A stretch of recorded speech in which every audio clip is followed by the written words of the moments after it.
नमस्कार, आप देख रहे हैं जी पंजाब हरियाणा हिमाचल। मैं हूं आपके साथ श्रावण चौधरी और बुलेटिन में सबसे पहले खबर है फरीदाबाद से। बड़ी खबर है, कार से कुचलकर हत्या की कोशिश हुई है फरीदाबाद में। और फरीदाबाद के सेक्टर 11 का यह मामला है। सुबह सैर पर निकले प्रॉपर्टी डीलर की हत्या की कोशिश हुई है। टक्कर मारकर फरार हुए बदमाश। ये देखिए, कार से टक्कर मारी गई और बदमाश फरार हो गए।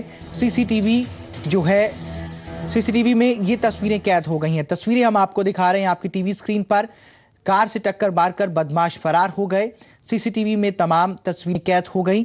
सेक्टर 11 का ये मामला है, फरीदाबाद के सेक्टर 11 का मामला, जहां पर कार सवार बदमाशों ने एक प्रॉपर्टी डीलर की हत्या की कोशिश की। वहां पर कार सवार बदमाशों ने इस प्रॉपर्टी डीलर को टक्कर मारी कार से और उसके बाद फरार हो गए। ये सारी तस्वीरें सीसीटीवी कैमरे में कैद हो गई। ये तस्वीरें हम आपको दिखा रहे हैं आपकी टीवी स्क्रीन पर। एक प्रॉपर्टी डीलर की हत्या की कोशिश हुई है फरीदाबाद में। कार सवार बदमाश आए और इस प्रॉपर्टी डीलर को टक्कर मारकर फरार हो गए। हत्या की कोशिश हुई है फरीदाबाद में। ये तस्वीरें हैं, कार में सवार होकर आए बदमाश और प्रॉपर्टी डीलर को टक्कर मारी, वहां से फरार हो गए। फरीदाबाद के सेक्टर 11 का यह मामला है। यहां पर प्रॉपर्टी डीलर की हत्या की कोशिश हुई है, लेकिन तस्वीरें सीसीटीवी में कैद हो गई। और वही तस्वीरें हम आपको दिखा रहे हैं। प्रॉपर्टी डीलर की हत्या की कोशिश हुई है फरीदाबाद में। कार सवार बदमाश आए और इस प्रॉपर्टी डीलर को टक्कर मारकर फरार हो गए। ये तस्वीरें हैं, कार सवार बदमाशों ने टक्कर मारी इस प्रॉपर्टी डीलर को। सैर के लिए निकले थे ये प्रॉपर्टी डीलर और इनको टक्कर मारकर यहां से बदमाश फरार हो गए। बाद में कुछ लोग आए और उन्होंने स्थिति को संभालने की कोशिश की। कार से कुचलकर हत्या की कोशिश हुई है फरीदाबाद के सेक्टर 11 का ये मामला है। कार सवार ने सुबह सैर पर निकले प्रॉपर्टी डीलर को जबरदस्त टक्कर मारी है। सीसीटीवी फुटेज हम आपको दिखा रहे हैं किस तरीके से बदमाशों ने इस प्रॉपर्टी डीलर की हत्या की कोशिश की। कार से कुचलकर मारने की ये कोशिश थी। टक्कर इतनी जबरदस्त थी कि डीलर जो है उछलकर दूसरी तरफ जा गिरे, जिस शख्स को ये टक्कर मारी गई। विनोद मित्तल हमारे सहयोगी फोन लाइन पर हमारे साथ फरीदाबाद से जुड़ चुके हैं। विनोद, इस मामले इस मामले की डिटेल बताएं। बिल्कुल, मैं बताना चाहूंगा। ये देवेंद्र मंगला है जो प्रॉपर्टी डीलर है, और एक सुनील मित्तल है जो इस मामले का मुख्य आरोपी है। ये दोनों फरीदाबाद के सबसे बड़ा गांव है तिगाम, दोनों वहीं के रहने वाले हैं। और इनका प्रॉपर्टी को लेकर विवाद चल रहा था। 7 तारीख को पहले इन्होंने इसको मारा भी। पहले जो प्रॉपर्टी डीलर है इसके कपड़े फाड़े और इसकी जमकर पिटाई करी 7 तारीख को। लेकिन जब 7 तारीख को भी वो उसने सुनील मित्तल जो मुख्य आरोपी है उसकी बात नहीं मानी, तो सुनील मित्तल ने उस पर अटेम्प्ट टू मर्डर करने के लिए उसके ऊपर कार से हिट किया। और वो हिट ऐसा था, सीधा कार से टक्कर हुई और उसकी वो दूसरी तरफ जा गिरा। हालांकि वो बच गया, नहीं तो मामले में उसकी तरफ से कोई कसर थी नहीं। वो तो उसको जान से ही मारना चाहता था, ऐसा है उनके परिवार वालों का कहना है। जी सर। पुलिस ने अब तक इस मामले में क्या कार्रवाई की है? बिल्कुल, पुलिस ने इस मामले में 307 जो हत्या के प्रयास की धारा है उसके तहत मामला दर्ज कर लिया है। और पुलिस का कहना यह है कि अभी जांच कर रहे हैं और जैसे ही जांच पूरी हो जाएगी तो तुरंत आरोपियों को गिरफ्तार कर लिया जाएगा। श्रमित, आप हमारे साथ फोन लाइन पर बने रहिए। एक बार फिर से बता दें कि ये जो युवक देवेंद्र मंगला है, जो पेशे से एक प्रॉपर्टी डीलर है, इनको टक्कर मारी गई। देवेंद्र के मुताबिक उसने गांव के ही रहने वाले सुनील मित्तल को ग्रेटर फरीदाबाद में एक फ्लैट दिलाया था। देवेंद्र के मुताबिक उस फ्लैट में सुनील मित्तल ने एक महिला को पार्टनर बनाया था और उसी महिला से किसी बात पर उसका विवाद हुआ। महिला ने उससे जो है रकम वापस ले ली और देवेंद्र के मुताबिक इसके बाद आरोपी सुनील मित्तल उस पर दबाव बना रहा था कि महिला से उसके हिस्से के कागजात पूरे करवा कर दे। और आरोप है कि इस घटना से 2 दिन पहले ही 7 फरवरी को भी आरोपी ने उसके साथ मारपीट की थी।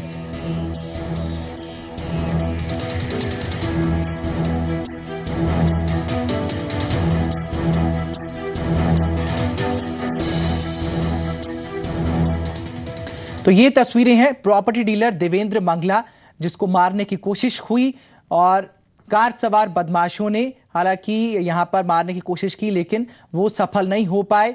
और ये सीसीटीवी तस्वीरें जो है एक कैमरे में कैद हो गई और वही तस्वीरें हम आपको दिखा रहे हैं। कार सवार बदमाशों ने इस शख्स को मारने की कोशिश की। प्रॉपर्टी डीलर है ये शख्स देवेंद्र मंगला, जिसको मारने की कोशिश हुई। फरीदाबाद के सेक्टर 11 का ये मामला है। पुलिस ने ये शिकायत दर्ज कर ली है और कार्रवाई की बात की जा रही है। विनोद मित्तल हमारे सहयोगी फोन लाइन पर हमारे साथ हैं।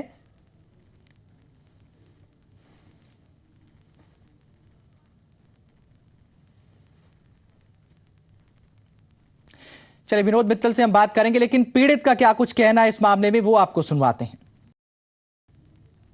मॉर्निंग वॉक में पार्क में गया तो वहां से जब मैं लौट रहा था मुझे पता नहीं था, ये मेरी निगरानी रख रहा था।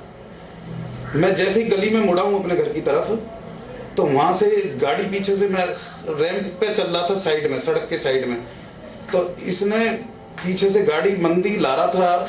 मुझे लगा इसने एकदम मेरे नजदीक आती बहुत तेजी गाड़ी रैंप की तरफ चढ़ा करके मुझे मारने की कोशिश करी और मैं नीचे गिर पड़ा। काफी ऊंचा उछलने के बाद मैं एकदम बैठा। 2013 में हमने और सुनील मित्तल, हम गांव के रहने वाले एक फ्लैट लिया। इसने फ्लैट एक मेरा इनके गांव का रहने वाला एक और बंदा, इन्होंने शादी में लिया, मैंने अपना पर्सनल फ्लैट लिया। वो आगे मार्केट में बिक रहा था, वो बीमार था वो लेडीज।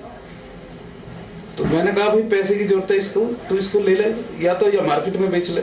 मैंने वो काम निपटवा दिया इनका। उस काम को निपटवाने के बाद में बिल्डर का प्रोजेक्ट बहुत डिले हो गया और उस डिले होने की वजह से ये मेरे से खुंदक खाने लगा। कह रहा तेने तो मैं उल्टा फंसवा दिया। विनोद मित्तल हमारे सहयोगी फोन लाइन पर हमारे साथ हैं। विनोद, ये पीड़ित जो है देवेंद्र मंगला, उनकी बात हमने सुनी। वो एक प्रॉपर्टी विवाद के बारे में जिक्र कर रहे थे। आरोपी जो है उनके बारे में पता है, तो पुलिस अब तक इस मामले में कहां तक पहुंची है? बिल्कुल, मैं बताना चाहूंगा श्रमित, जो ये आरोपी है सुनील मित्तल, अभी तक पुलिस के हत्थे नहीं चढ़ पाया है, जबकि वो लोकल यहीं रहने वाला है और सेक्टर में ही रहता है। पुलिस जो है, पुलिस दबिश देने की बात तो कर रही है, लेकिन जहां तक मालूम चला है वो ये मालूम चला है पुलिस ने उसके घर पे एक बार भी दबिश नहीं दिया और पुलिस ने ना ही आरोपी को गिरफ्तार किया है। जी, तो पुलिस ने आपने पुलिस से इस बारे में कोई जवाब मांगा? बिल्कुल मांगा था। पुलिस कह रही है कि भाई आरोपी जो है वो मिल नहीं रहा है और जल्द ही उसे गिरफ्तार कर लेंगे। अच्छा, पीड़ित पक्ष इस दौरान क्या मांग कर रहा है?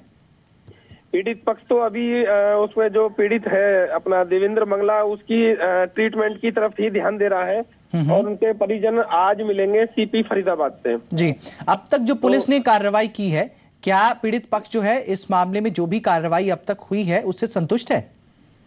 बिल्कुल, जो पीड़ित पक्ष है वो संतुष्ट तो है, लेकिन उनकी संतुष्टि तब होगी जब आरोपी जो है सुनील मित्तल है और जो लोग हैं उनकी गिरफ्तारी हो जाएगी। क्योंकि पीड़ित पक्ष साफ तौर पर ये कह रहा है, बात ही बात में कहीं उनके पीड़ा है उनके मन में कि भाई केवल मामला दर्ज होने से उनकी संतुष्टि नहीं हो पाएगी जो आरोपी हैं। अच्छा विनोद, जरा हमारे दर्शकों की जानकारी के लिए ये बताएं कि ये पूरा मामला आखिर शुरू कहां से हुआ था और इतनी क्या नौबत आ गई? सुनील मित्तल और इन लोगों ने उसके संग मारपीट की देवेंद्र मंगला के साथ और उसके कपड़े तक फाड़ दिए उस पर दबाव बनाने के लिए। लेकिन जब अपना देवेंद्र मंगला ने उनकी बात तब भी नहीं मानी, तो ये 9 तारीख की सुबह की घटना है। 9 तारीख को जब इन्होंने ये हमला किया है, अटेम्प्ट टू मर्डर की कोशिश करी है देवेंद्र मंगला की। तो पहले जब इतनी मारपीट हुई तब ये मामला पुलिस के पास नहीं पहुंचा था? बिल्कुल पुलिस के पास पहुंचा था, लेकिन पुलिस ने इस मामले को हल्के में लिया और इस संबंध में कोई कार्रवाई नहीं की। और जो ये अटेम्प्ट टू मर्डर का केस है, ये भी 9 तारीख की घटना है, लेकिन पुलिस ने ये भी तब दर्ज किया है जब पुलिस को लगा कि भाई ये मामला बड़ा बन गया है और अब इसको मामले को दर्ज कर लेना चाहिए। जी, आप हमारे साथ फोन लाइन पर बने रहिए।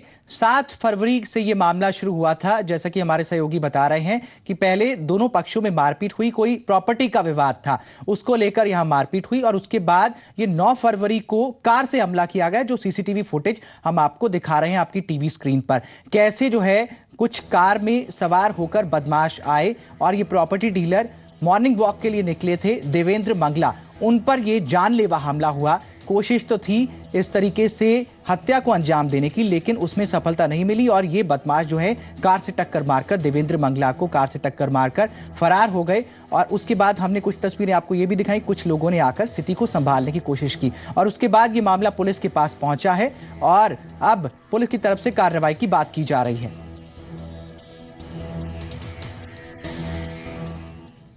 चलिए, पुलिस ने अब तक इस मामले में क्या कुछ किया है या पुलिस क्या कुछ अपना पक्ष रखना चाह रही है, वो आपको सुनवाते हैं।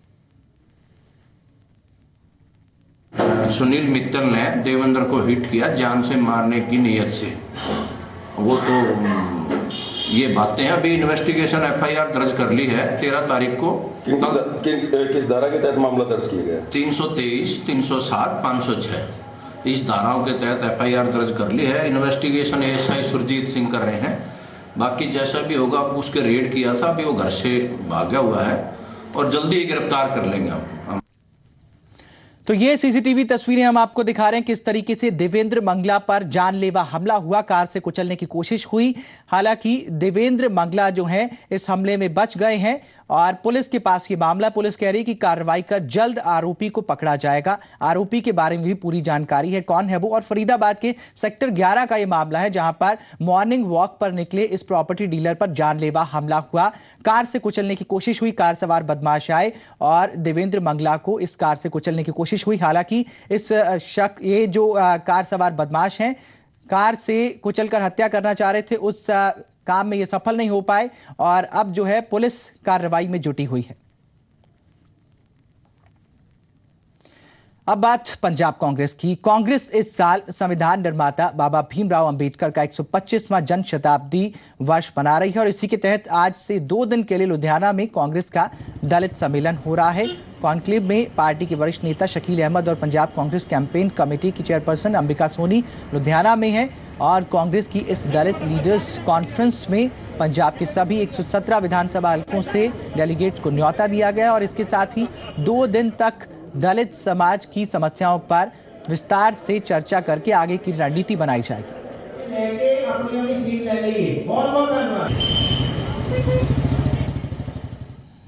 और नवीन शर्मा हमारे सहयोगी लुधियाना से इसी सम्मेलन से सीधा लाइव जुड़ गए हैं। नवीन, अभी क्या जानकारी है, कौन कौन से नेता यहां पर पहुंचे हैं? देखिए श्रमित, यहाँ पे जो लुधियाना लीडरशिप है, जितने भी यहाँ के एमएलए हैं यहाँ पे पहुँच गए और पूरे पंजाब के जो कांग्रेस के जो एमएलए हैं वो भी पहुँच गए हैं। SC ST से जो चेयरमैन है जो राजकुमार वेरका, वो भी यहाँ पे पहुँच गए हैं और थोड़ी देर में पंजाब कांग्रेस प्रधान कैप्टन अमरिंदर सिंह भी यहाँ पहुँचने वाले हैं। आप देख सकते हैं कि पूरा जो पंडाल है यहाँ पे वो पूरा भर चुका है और 2500 के करीब पूरे पंजाब से जो दलित लीडर हैं वो हर वार्ड से यहाँ पे आने शुरू हो जाएंगे और पूरी तरह यहाँ पे जो भीड़ है आपको देखने को मिल रही है और पूरा जो दलित लीडर है हर जगह से जो पंजाब के कोने कोने से यहाँ पे पहुंचे हैं और कैप्टन अमरिंदर सिंह थोड़ी देर में यहाँ पे पहुंचने वाले हैं और कैप्टन अमरिंदर सिंह इनसे रूबरू होंगे। जो भी समस्याएं हैं, नवीन, किस टारगेट के साथ ये सम्मेलन किया जा रहा है? देखिए 2017 का जो चुनाव है श्रमित, उसको तो हम क्योंकि एक साल का अभी समा पड़ा है और उसको लेकर ही यहाँ पे लुधियाना एक कांग्रेस का गढ़ माना जाता है। यहाँ पे जो कांग्रेस है काफी मजबूत है, यहीं से शुरुआत की गई है और 2017 के जो चुनाव है उसको देखते हुए ही यहाँ पे सारी जो दलित लीडरशिप है यहाँ पे इकट्ठा किया गया है, क्योंकि कहाँ दिखते आ रही हैं दलित लीडरशिप को, वो भी बात की जाएगी। हमारे साथ जो SC ST के चेयरमैन है राजकुमार वेरका, वो भी हमारे साथ मौजूद है और हम उनसे ही पूछेंगे क्या क्या मुद्दे रहेंगे। 2 दिन का सम्मेलन है। राजकुमार जी, क्या क्या रहेगा यहाँ पे 2 दिन के सम्मेलन में कांग्रेस की? देखिए, कांग्रेस 2017 की तैयारी में जुटी हुई है और हमारे राष्ट्रीय उपाध्यक्ष राहुल गांधी जी का बड़ा सीधा सा इस पे प्रेरणा है कि दलित वोट बैंक के लिए और दलितों के उत्थान के लिए हर संभव प्रयास करें, हर संभव कोशिश करें। इसलिए यह दलितों की महापंचायत है और पूरे पंजाब के कोने कोने से दलित लीडर वर्कर यहाँ उपस्थित हुए हैं और उनसे जाना जाएगा उनकी लोकल समस्याएं क्या है, पंजाब का मुद्दा क्या है, पंजाब के दलितों के साथ क्या भेदभाव हो रहा है, उनको डेवलपमेंट के लिए क्या उपराले किए जाने चाहिए, कैसे हम आगे बढ़ पाएंगे। कांग्रेस पार्टी से दलित जो है क्या उम्मीदें करता है, क्या चाहता है उनसे, तो ये सब चीज़ों को लेकर के आज यहाँ चर्चा होगी और एक डिबेट होगी और जितना भी यहाँ सामने निकल कर आएगा इसको कांग्रेस पार्टी अपनी मैनिफेस्टो में शामिल करेगी और 2017 में एक वादा पेपर, कमिटमेंट पेपर पंजाब के लोगों के सामने हम रखेंगे। नवीन, इनसे जानने की कोशिश कीजिए कि पिछले 2 चुनावों में जो सीटों का तालमेल नहीं बना, क्या उसके मद्देनजर ये सम्मेलन रखा गया है? राजकुमार विरका जी, पिछले जो चुनाव थे उसमें तालमेल नहीं बना, क्योंकि पिछले जो चुनावों में कांग्रेस का जो तालमेल नहीं बना, वो जो मुद्दा है यहाँ पे उठाया जाएगा जो तालमेल को लेकर। देखिए, ये सच है कि पिछले समय हम लोग कुछ ओवर कॉन्फिडेंस होने की वजह से मार खा गए थे, लेकिन इस वक्त हम बहुत एहतियात बरत रहे हैं। हम बहुत से चीज़ों को गंभीरता से ले रहे हैं और पिछली गलती ना दोहराई जाए, इसके लिए हम लोग प्रयास कर रहे हैं। और पंजाब ने पहले ही बहुत संताप हंडाया है। पंजाब ने अकाली दल बीजेपी की गवर्नमेंट से बहुत कुछ सबक सीखा है और बहुत जुल्म सहे हैं। ठीक है नवीन, और कांग्रेस पार्टी बहुत बहुत शुक्रिया हमारे साथ जुड़ने के लिए। राजकुमार विरका एक्सेप्ट कर रहे हैं कि पिछले चुनावों में कुछ गलतियां हुई, उनको सुधारने की कोशिश हो रही है और दलित वोट बैंक को साधने की कोशिश इस सम्मेलन के जरिए। नवीन, आप नजर बनाए रखिए, अपडेट के लिए दोबारा आपके पास लौटेंगे। फिलहाल शुक्रिया। हम आगे बढ़ते हैं। अमृतसर में आज एसजीपीसी कार्यकारिणी की बैठक होने जा रही है। मीटिंग में सहजधारी के मुद्दे पर और इसके अलावा गुरुद्वारा प्रबंधक कमेटी की तरफ से श्री गुरु गोबिंद सिंह जी के 350वें प्रकाश उत्सव के लिए आयोजित किए जाने वाले कार्यक्रमों की रूपरेखा तैयार की जा सकती है और इसके अलावा जत्थेदारों को पद मुक्त किया जाए या नहीं, इस मामले पर भी चर्चा हो सकती है। ये मीटिंग होने जा रही है, एसजीपीसी कार्यकारिणी की मीटिंग, और इस पर ये कुछ जो मुद्दे हैं वो डिस्कस हो सकते हैं। अमृतसर में आज एसजीपीसी कार्यकारिणी की बैठक होने जा रही है। सहजदारी के मुद्दे पर ये चर्चा हो सकती है इस मीटिंग में। इसके अलावा जत्थेदारों को पदमुक्त किया जाए या नहीं, ये भी मुद्दा हो सकता है। यहाँ पर आगे बढ़ते हैं। सीएम प्रकाश सिंह बादल ने 10वें गुरु गोबिंद सिंह जी के 350वें प्रकाश उत्सव के मौके पर देश भर में पूरा साल होने वाले कार्यक्रमों को रविवार को मंजूरी दी है और सीएम आवास पर हुई बैठक में यह फैसला लिया गया। कार्यक्रम की रूपरेखा तैयार करते हुए सीएम ने ऐलान किया कि गुरु गोबिंद सिंह जी के प्रकाश पर्व के मौके पर राज्य स्तरीय कार्यक्रम पंजाब में किया जाएगा और इस तरह गुरु जी की जिंदगी फिलॉसफी पर आधारित सेमिनार अमृतसर, पटियाला, दिल्ली, मुंबई और कोलकाता में करवाए जाएंगे।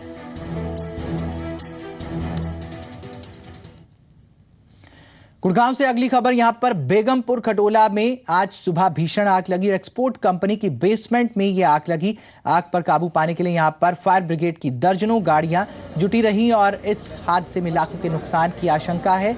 फिलहाल अभी तक ये पता नहीं चल पाया कि आग की वजह क्या थी। गुड़गांव में बेगमपुर खटोला में ये भीषण आग लगी। बेसमेंट में एक एक्सपोर्ट कंपनी है, उसकी बेसमेंट में ये आग लगी और भयावह तस्वीरें हम आपको दिखा रहे हैं। सुबह 6 बजे ये आग लगी है और कड़ी मशक्कत के बाद आग पर काबू पाया गया है। दमकल विभाग की काफी गाड़ियां यहां पर आग पर काबू पाने में जुटी रही।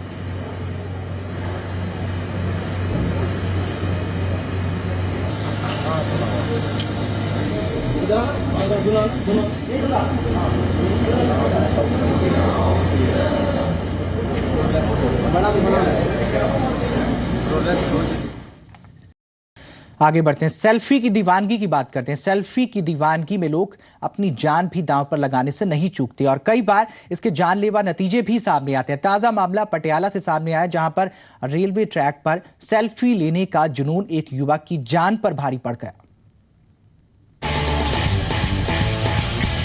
सेल्फी के लिए कुछ भी करेगा। जी हाँ, आज के युवाओं में सेल्फी को लेकर क्रेज बढ़ता जा रहा है। हाथों में बेहतरीन टेक्नोलॉजी वाले मोबाइल और उसकी शानदार पिक्चर क्वालिटी। ऐसे में कहीं भी कैसी भी स्थिति हो, युवाओं को बस सेल्फी चाहिए। सेल्फी ऐसी होनी चाहिए जो कुछ हटकर हो, खतरनाक वाली जगह से ली गई हो, ताकि उसे सोशल मीडिया पर अपलोड किया जा सके, दोस्तों को दिखाया जा सके। लेकिन भारत में सेल्फी का यही क्रेज अब जानलेवा साबित हो रहा है। सेल्फी के चलते ही अब तक कई लोगों की मौत हो चुकी है। वॉशिंगटन पोस्ट में छिपी एक खबर के मुताबिक साल 2015 में सेल्फी लेने के चक्कर में सबसे ज्यादा मौतें भारत में हुई हैं। साल 2015 में भारत में कुल 27 लोगों ने सेल्फी के चक्कर में अपनी जान गंवा दी। ताजमहल की सीढ़ियों पर सेल्फी लेते वक्त एक जापानी टूरिस्ट की मौत हुई। साल 2016 की बात की जाए तो राजस्थान के मेहरानगढ़ जिले में 19 फरवरी को सेल्फी लेते वक्त एक 23 साल के युवक की मौत हो गई। मुंबई के बांद्रा बैंड स्टैंड में सेल्फी लेने के चक्कर में एक लड़की की मौत हो गई। लड़की को बचाने जिस युवक ने छलांग लगाई उसकी भी जान चली गई।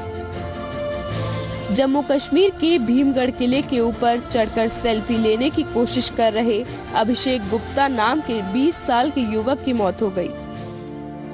जनवरी में ही मध्य प्रदेश के खंडवा में नदी में डूबने से 2 छात्रों की मौत हो गई। फरवरी में नासिक के वलेदवी नदी पर बने बांध पर सेल्फी ले रहे एक कॉलेज स्टूडेंट की नदी में गिरकर जान चली गई। वहीं कर्नाटक के मांड्या जिले में विश्वेश्वराय नहर में डूबने से इंस्टीट्यूट ऑफ मेडिकल साइंस के 3 हाउस सर्जनों ने सेल्फी लेने के चक्कर में अपनी जान गंवा दी।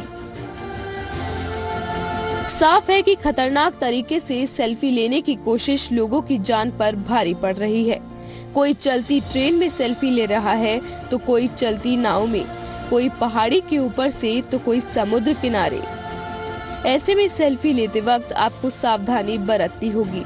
विशेषज्ञ भी मानते हैं कि समय रहते सेल्फी के जुनून पर काबू पाना बेहद जरूरी है, नहीं तो ये क्रेज आपकी जान पर भारी पड़ सकता है।